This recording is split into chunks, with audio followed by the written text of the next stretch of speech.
Então, pessoal, não há como eu descrever aqui todas as práticas que elas são benéficas na condução de um veículo para que essa condução ela seja uma condução que ela vai te gerar economia.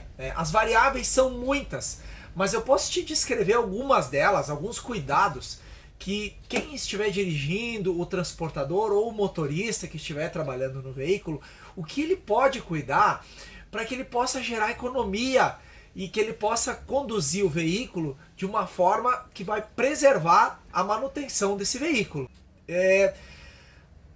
A gente parte do princípio que o motorista vai sair da garagem, né, pela manhã ou no início da rota, para iniciar a rota, a primeira rota do dia, enfim, com o veículo. E desde o início ele tem um checklist para fazer. A gente deixa dentro do ônibus aqui um checklistzinho, onde ele possa verificar aí alguns itens que a gente considera necessário e de suma importância. Eu até vou mostrar aqui. A gente deixa preso no vidro aqui, checklistzinho. E aí, ele verificando esses itens que a gente considera de extrema importância, que é a água, o óleo, os fluidos de freio, ele vai verificar a sinalização, pneus, se os pneus estão com a calibragem, enfim, ou se eles estão cheios, né?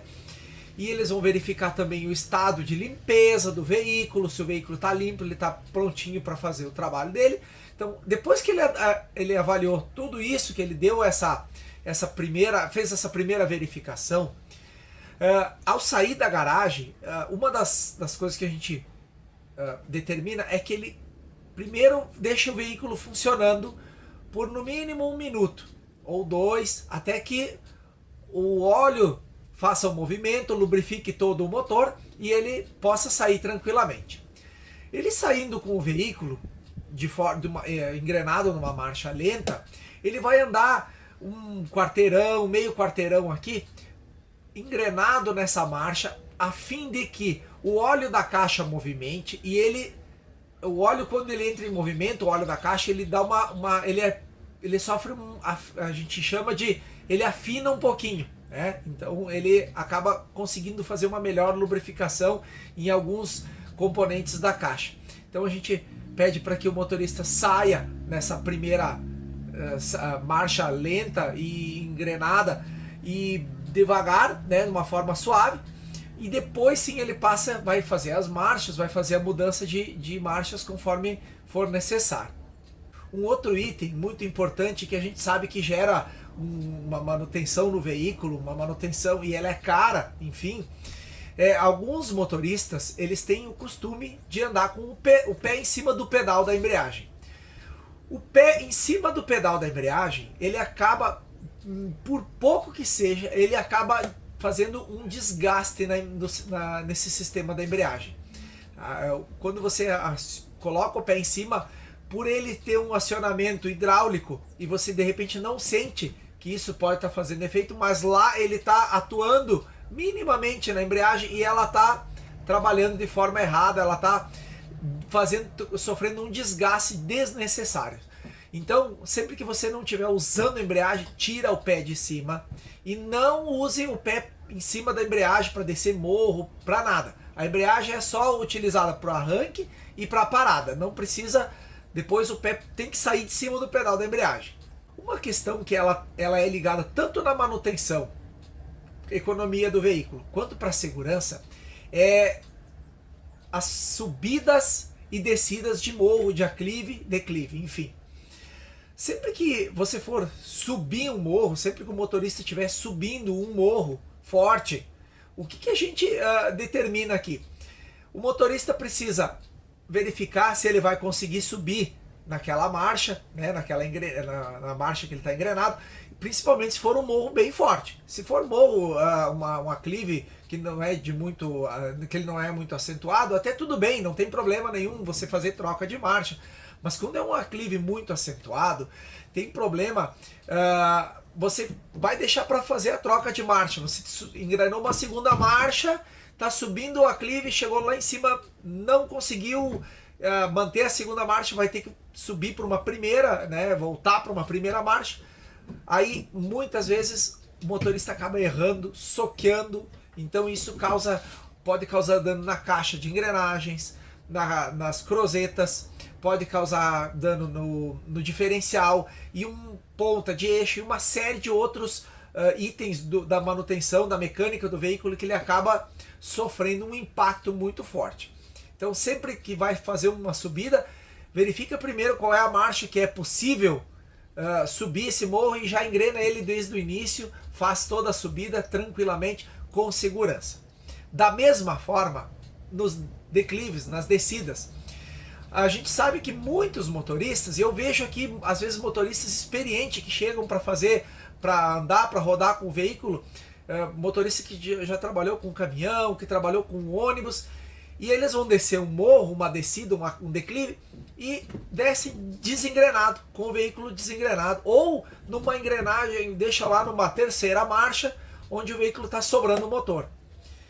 Duas coisas que a gente precisa engrenar o veículo e como isso deve ser feito, como isso pode ser feito da melhor forma. A gente tem uma regra aqui que toda vez que você for descer um morro forte, um declive bem acentuado, você observaria qual é a engrenagem, qual é a marcha que você subiria esse morro. Pois então, a mesma você vai usar para descer. Se é uma primeira, uma segunda, então você vai engatar uma segunda, vai descer o morro com ele engatado, sem o pé na embreagem. O que isso facilita? Em primeiro lugar, o motor vai ajudar a segurar o peso do veículo, não vai sobrecarregar os freios. E um segundo ponto é a segurança. Em caso de uma falha mecânica, de uma falta de freio ou qualquer outra situação, o veículo está engrenado, você pode descer com calma, você tem uma certa segurança nisso tudo. Então isso é um outro ponto bem importante para observar na condução do veículo.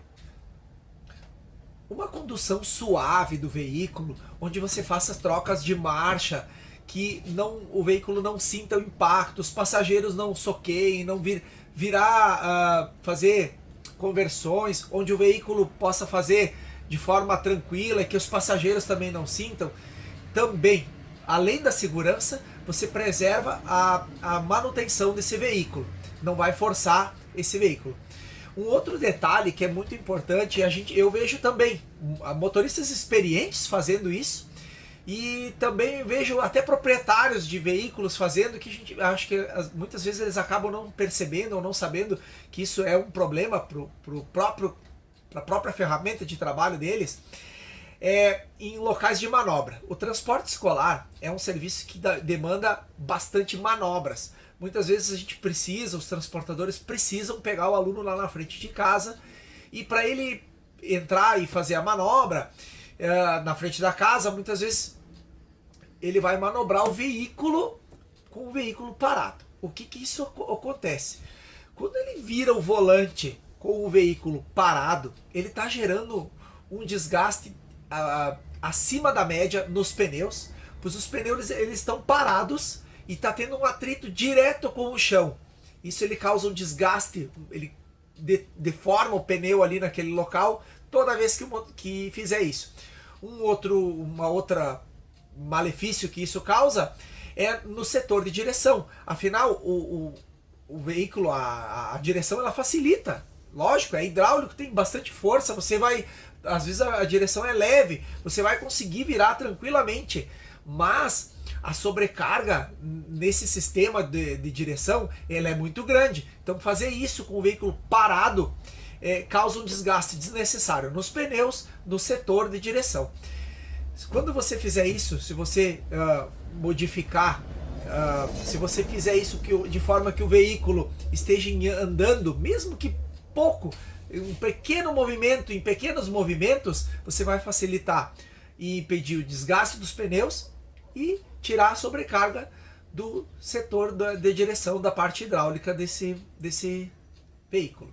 Da mesma forma, o motorista, o condutor que está trabalhando com esse veículo, ele precisa conhecer a ferramenta que ele está trabalhando, ele precisa conhecer esse equipamento, né, que ele está trabalhando.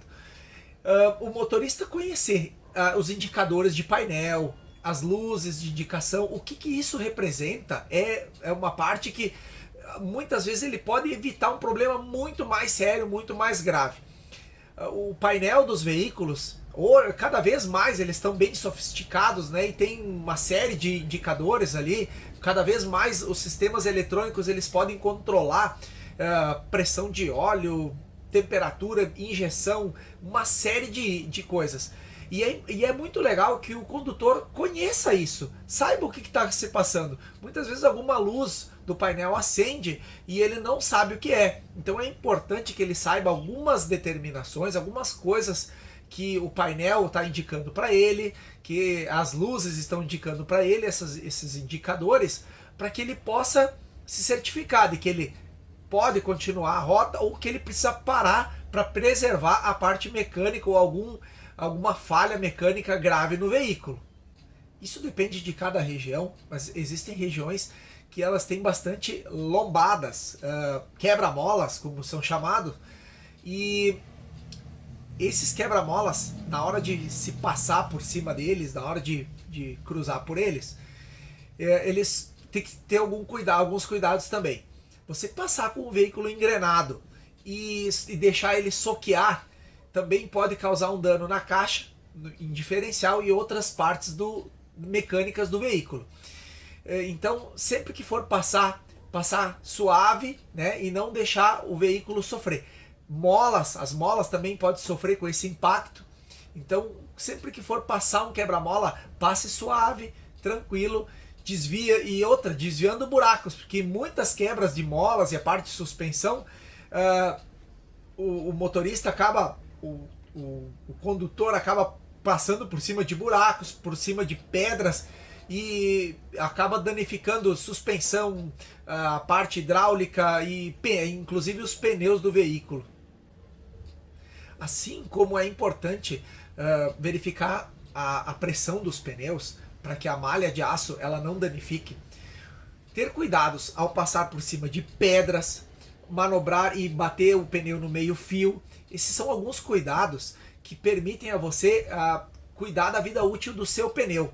Raspar ele no meio fio, bater em meio fio, passar por cima de alguma pedra grande ou de buracos que causam algum impacto no pneu, além de danificar a malha, podem até ocasionar a perda da vida útil, a perda do pneu, né, e fazendo com que ele perca suas características, seu formato e a segurança, e deixe de oferecer a segurança necessária. Então, esses são alguns fatores, algumas dicas que podem levar a uma condução muito mais econômica do seu veículo escolar e que, se feitas da maneira correta, podem beneficiar e muito o proprietário do veículo escolar. Então, conduzir bem o veículo é também parte dos cuidados com a manutenção.